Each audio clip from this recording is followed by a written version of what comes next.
Assalamualaikum warahmatullahi wabarakatuh. Saya Dr. Nana dengan NIM 2157-2003. Di sini saya akan memberikan tutorial tentang instalasi sistem operasi yang saya pilih yaitu Linux Mint. Di sini saya menggunakan VirtualBox untuk instalasinya. Pertama kita klik new, lalu ketik saja Linux Mint. Next. Di sini untuk RAM-nya saya buat A3 yang besar. Oke, pastikan RAM tadi tidak melebihi dari RAM aslinya dari VirtualBox. Lalu untuk hard disknya saya bikin 128 GB saja. Nah, sebelum kita jalankan, sebelum itu kita pilih dulu untuk ISO-nya. Ya, karena kita menggunakan Linux Mint, otomatis ISO-nya juga harus Linux Mint. Di sini saya pakai Linux Mint yang XFCE supaya lebih ringan. Walaupun tampilan desktopnya mungkin lebih sederhana dibandingkan Cinnamon, tapi tentu saja ini bisa lebih ringan dan mempercepat instalasi. Setelah itu kita start si virtual machine-nya. Nah, di sini akan muncul dari booting-nya. Lalu kita pilih yang paling atas. Ntar aja. Tunggu dia sampai booting. Nah, ini yang saya pakai versi 21 ya. Versi terbaru update September dari Linux Mint yang XFCE. Versi 21 itu namanya Victoria. Abjad ke-21. Biasanya menggunakan nama abjad kalau untuk Linux. Jadi V sekarang Victoria. Kalau di kali 17 ada key, berarti key apa ya?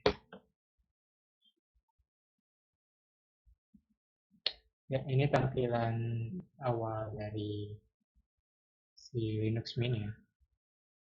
Tentu berbeda dengan Cinnamon. Cinnamon di sini lebih interaktif. Dia ikonnya lebih dynamic karena kita dapat dari 3D acceleration-nya. Nah, untuk ini sebetulnya kita bisa pakai, cuma ini belum selesai untuk instalasinya. Nah, di sini kita bisa lihat di file system, di mana hanya 2 GB, ya, hanya 2 GB yang didapatkan dari si ISO-nya. Ini seperti recovery mode-nya Linux ya. Nah, di sini masih ada CD-ROM yang kita bisa install. Nah, ini dia di desktop ini ada muncul install Linux Mint. Kita klik install. Bahkan di recovery modenya aja udah dapat Firefox. Jadi kita udah bisa menggunakan cuma dengan resources yang terbatas atau apa namanya sumber daya yang terbatas ya. Ini sebenarnya sudah bisa, tapi belum diinstal. Seperti recovery mode. Oke. Oke, setelah itu akan muncul release note ya dan pemilihan bahasa.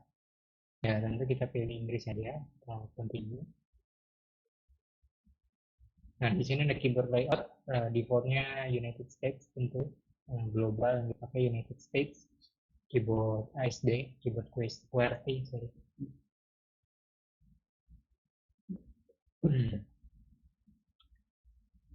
Nah, ini untuk multimedia, jadi kalau misalkan ada beberapa video format yang belum proper install di Linux, maka ini boleh diinstal. Kita untuk mempercepat waktu kita continue saja.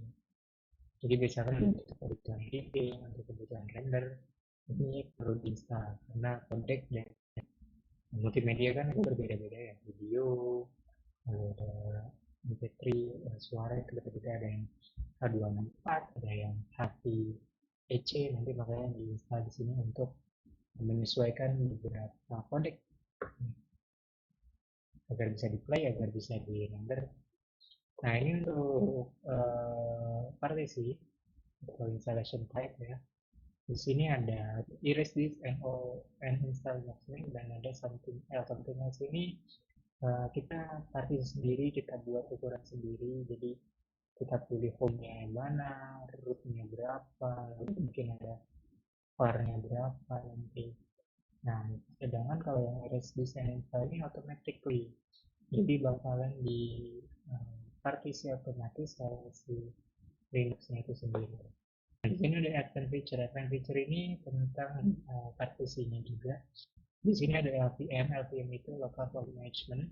Jadi manage sendiri, bakal manage sendiri. Jadi ada var, ada form, ada lib, biasanya ada root. Itu bakal jadi di manage oleh Linux. Lalu ada IRC sendiri juga, ZFS. ZFS ini seperti enkripsi ya.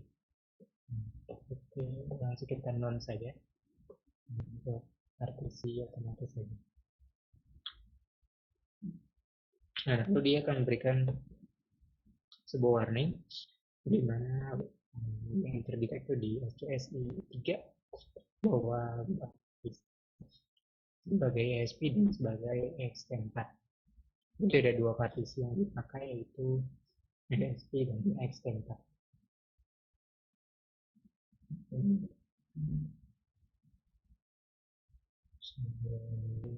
Masih menunggu. Ya, lalu berikutnya pilih zona waktu ya. Jadi kita pilih Jakarta. Nah, di sini untuk identitas divisinya, ini saya namain divisi saya. Ini akhirnya juga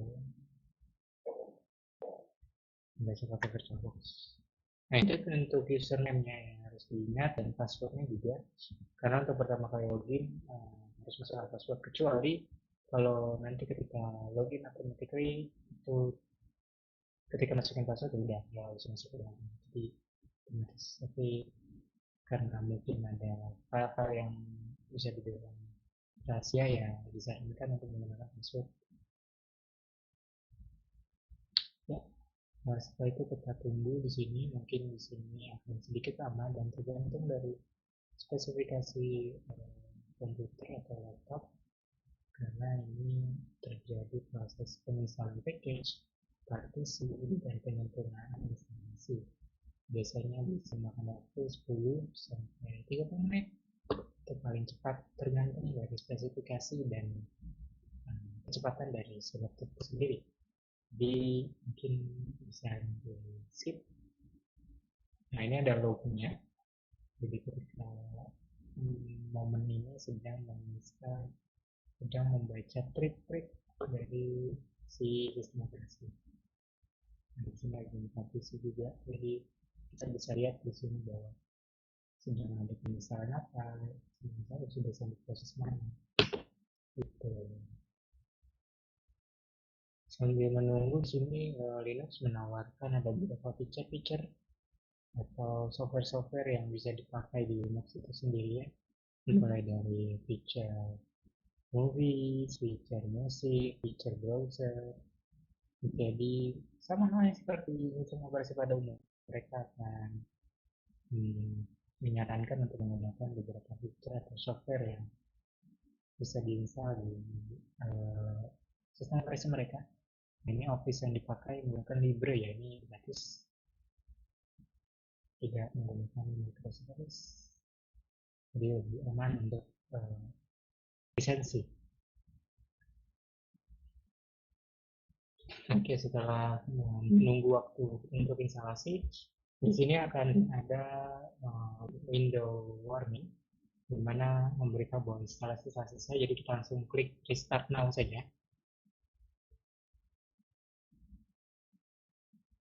Dia restart dengan sistem yang baru diinstal, sistem yang fresh. Setelah itu di sini ada warning lagi bahwa installation medium atau CD ISO-nya itu belum di unmount atau belum di remove. Jadi kayak masukin flash disk tapi belum dicabut, atau masukin CD tapi belum dikeluarkan dari situ. Jadi kita klik enter saja, maka dia akan otomatis restart atau mereboot. Jadi untuk mengeluarkan CD-nya, ketika selesai install nanti akan ada warning, lalu klik enter atau tekan enter. Bisa juga akan menu bar device lalu di remove disk.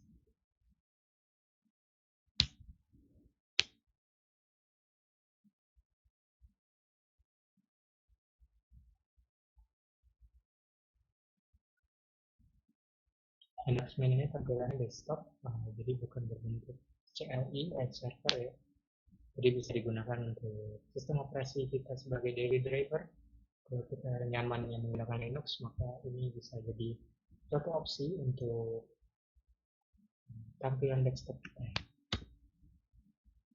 Itu sistem operasi yang kita pakai.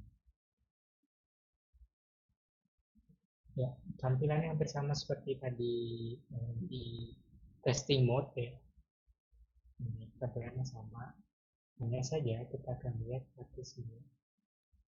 Ya, di sini sudah ditambah ya, sudah ada welcoming message atau welcome dialog, startup dialog. Di sini sudah berubah menjadi usernya ya. Sebelumnya kan min. Lalu ada file sistemnya juga lebih banyak, ada free space-nya sampai 103. Lalu itu saja tutorial instalasi sistem operasi Linux Mint. Mudah-mudahan apa yang saya jelaskan bermanfaat. Assalamualaikum warahmatullahi wabarakatuh.